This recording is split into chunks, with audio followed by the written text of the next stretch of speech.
It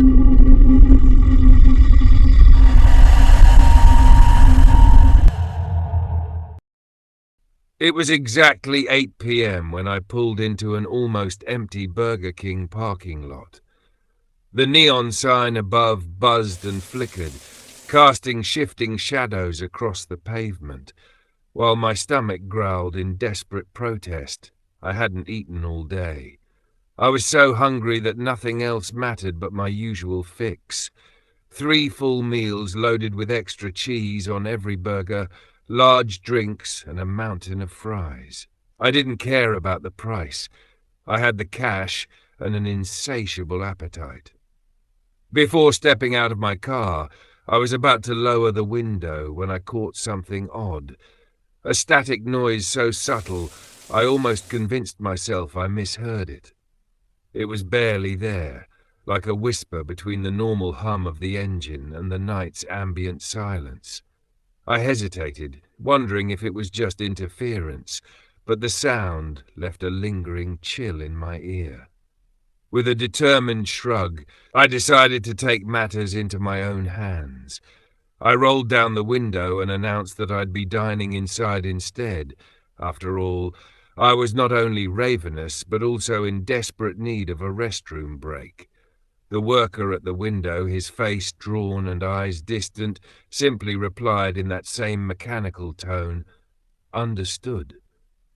Inside, the Burger King felt less like a fast food joint and more like a forgotten relic. The usual sizzle and chatter had been replaced by a heavy, stale silence that clung to every surface. I was the only customer in a place that should have been buzzing with life. After what felt like an eternity, my order arrived, each meal piled high with extra cheese. But my hunger wasn't satisfied. I craved even more. I stepped up to the counter, my voice wavering between hunger and frustration, and said, "Excuse me, I ordered extra cheese, and if you need to charge me extra, that's fine. I've got money. I want even more cheese." The employee's eyes glazed over as he responded in a dispassionate monotone, "We apologize, sir." With robotic precision, he adjusted the order, but his flat tone and the earlier mysterious static nagged at me, as if the place was trying to warn me about something lurking beneath the surface.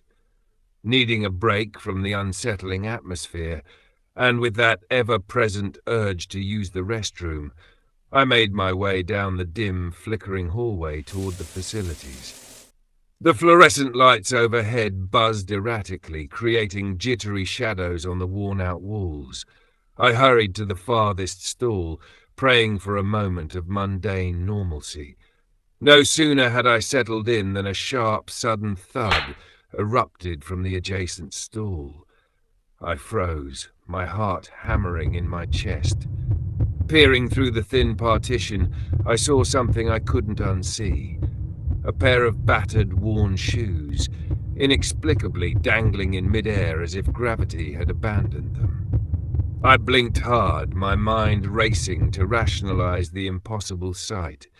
Then, barely audible yet unmistakable, came a whisper right beside my ear. "You ordered extra cheese." I bolted upright, every nerve on edge. The neighboring stall's door now hung wide open, as if whoever had been there had vanished in a hurry. I rushed to the sink, splashing cold water on my face. In the grimy mirror, I caught a glimpse of my terrified expression and something else. A faint message scratched into the metal of the paper towel dispenser. Hungry. Without another thought, I grabbed my food from the counter and bolted out of the restaurant. Once outside, fumbling with my keys, I risked one last glance in the rearview mirror. There, under the weak glow of a streetlight, stood a solitary figure. I couldn't tell if it was a man or merely a shadow given life, but its silent stare felt accusatory, as if it were silently saying, "You shouldn't have stayed."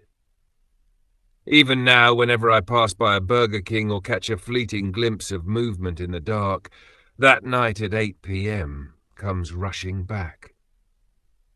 I was just a guy, desperate for a meal and a restroom break, yet I found myself caught in a mystery that defies explanation. A mystery that still haunts me every time I unwrap a burger or sip a drink, whispering softly in the shadows, "Extra cheese."